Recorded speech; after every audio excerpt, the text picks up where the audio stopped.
Temen gua meninggal gara-gara gigi bolong dibiarin. Kok bisa ya? Ini ceritanya true story bahwa gue sedih banget sih. Ini teman baik gua dan dia seorang cowok YouTuber terkenal gitu kan. Terus juga badannya sehat, nggak pernah sakit, kuat. Pokoknya sehat lah. Tapi masalahnya adalah dia itu takut ke dokter gigi. Jadi pada suatu hari dia tuh punya gigi bolong ya di geraham bawah. Nah, tapi dibiarin aja tuh sama dia nggak diapa-apain, cuma minum obat painkiller, terus dikumur-kumur, terus ya udah kan nggak sakit lagi. Tapi terus-terusan begitu gitu, sampai pada suatu hari pipinya tuh sampai bengkak gini, terus dia pikir biasa lah katanya. Tapi lama-lama bengkak dari pipi pindah ke leher jadi kayak gini, kayak gondongan gitu. Jadi dia pikir ini gondongan kali ya. Terus dia ke dokter gitu kan, ke dokter. Terus ya namanya juga dokter di dekat rumah gitu atau gimana ya. Dokternya ngasih obat gondongan dong. Tentu nggak sembuh-sembuh. Jadi udah seminggu nggak sembuh-sembuh. Sampai akhirnya udah bengkak, gede, terus akhirnya bernanah guys.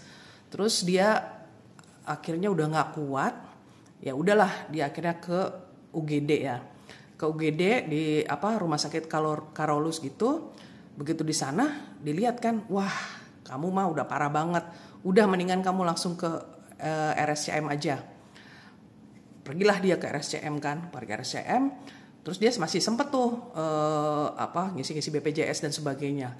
Tapi abis itu dia nggak sadar, masuk ICU sampai 1 bulan.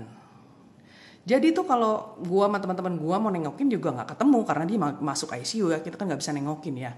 Tapi ternyata nama penyakitnya itu adalah descending necrotizing mediastinus atau singkatannya DNM. Itu istilah kedokterannya ya, yang gue juga kurang paham.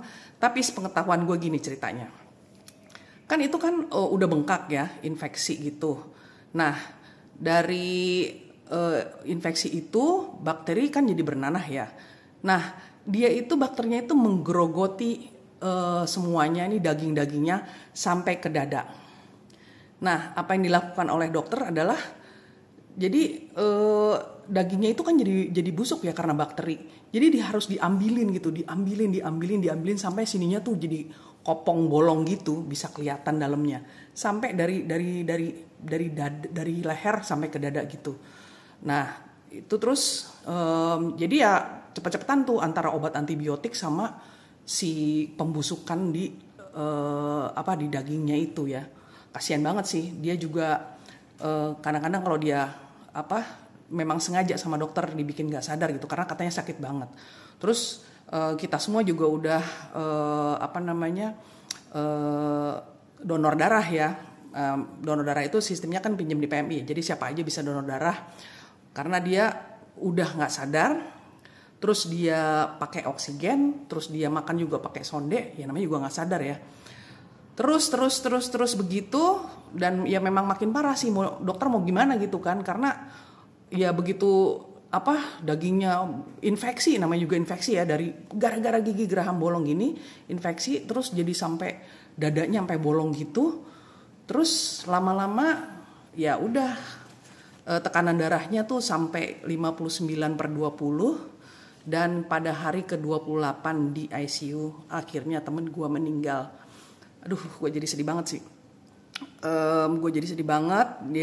Dia meninggal di depan anak dan istrinya gitu ya. Dan ya udah gitu aja gitu. Gue mau cerita ini bukan gimana-gimana ya, tapi ini jadi pelajaran kita semua ya, bahwa kita jangan pernah menyepelekan sakit gigi ya. Jadi kalau ada yang bolong-bolong segeralah ke dokter ya, dibenerin gitu kan. Kita nggak tahu ya, karena bisa kena saraf atau ada bakteri atau bisa sampai di NM kayak gitu, sampai udah deh pokoknya ngeri banget. Dan tapi kita juga perlu dokter gigi ya, jangan sampai nunggu sakit dulu. Jadi ya rutin lah 6 bulan sekali karang gigi bersihin, dicek sama dokter dan sebagainya. Karena kita sering menyepelekan itu. Jadi gue juga abis itu juga langsung gue ke dokter gigi karena gue pas saking parnonya karena teman gue begitu ya. Anyway, gue pernah posting ini di Instagram dan Twitter gue, dan ternyata dicolong dong sama ada satu TikToker.